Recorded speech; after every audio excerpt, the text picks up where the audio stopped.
Hello everyone, welcome to my channel. आज हम battle of Buxar and treaty of Allahabad के बारे में पढ़ेंगे। क्योंकि treaty of Allahabad battle of Buxar का ही रिजल्ट है, इसलिए हम इन दोनों को इसी वीडियो में पढ़ेंगे। हमने लास्ट वीडियो में बैटल ऑफ प्लासी पढ़ा था, जिसमें हमने देखा था कि कंपनी ने सिराजुद्दौला, जो कि नवाब ऑफ बंगाल थे, उसे हराकर मीर जाफर को बंगाल का नया नवाब बना दिया।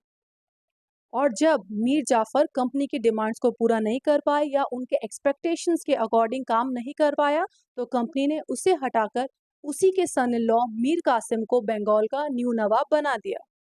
अगर आपने मेरी बैटल ऑफ प्लासी की वीडियो नहीं देखी है तो उसका लिंक डिस्क्रिप्शन में है, आप जाके देख सकते हैं। कहते हैं ना, once a cheater always a cheater. British company ने जो बिहेवियर मीर जाफर के साथ में किया था, वही मीर कासिम के साथ में किया। यानी कि मीर कासिम को भी उन्होंने पपेट बना दिया था, जो सिर्फ नाम का नवाब था, जिसके पास सिर्फ रिस्पॉन्सिबिलिटीज थी और कोई भी पावर नहीं थी।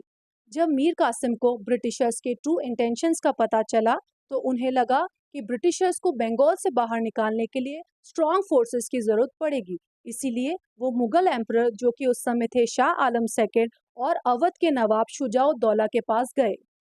हेल्प मांगने पर दोनों ही राजाओं ने मीर कासिम के साथ में हाथ मिलाया और अपनी कंबाइंड फोर्सेस को युद्ध के लिए तैयार किया। बट इन तीनों की कंबाइंड फोर्सेस को ब्रिटिश कंपनी ने अपनी स्ट्रॉन्ग फोर्सेस से हरा दिया और बैटल ऑफ बक्सर जीत लिया। बैटल ऑफ बक्सर को जीतने के बाद में ब्रिटिशर्स बंगाल के रियल मास्टर्स बन चुके थे। अब बात कर लेते हैं बैटल ऑफ बक्सर के कॉन्सिक्वेंसेस या रिजल्ट्स क्या रहे।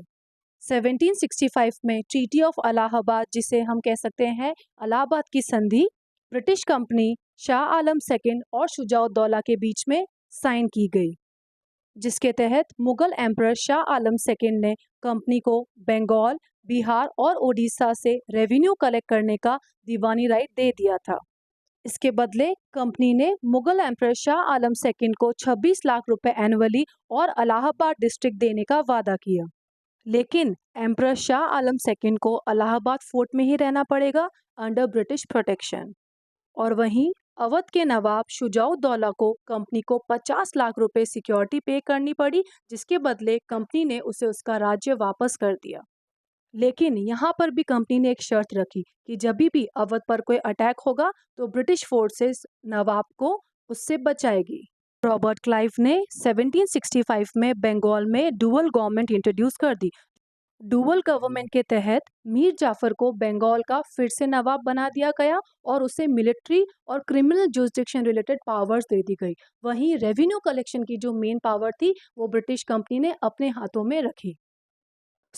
इस मेथड के थ्रू कंपनी के पास सारी पावर्स आ गई थी और कोई भी रिस्पॉन्सिबिलिटी नहीं थी।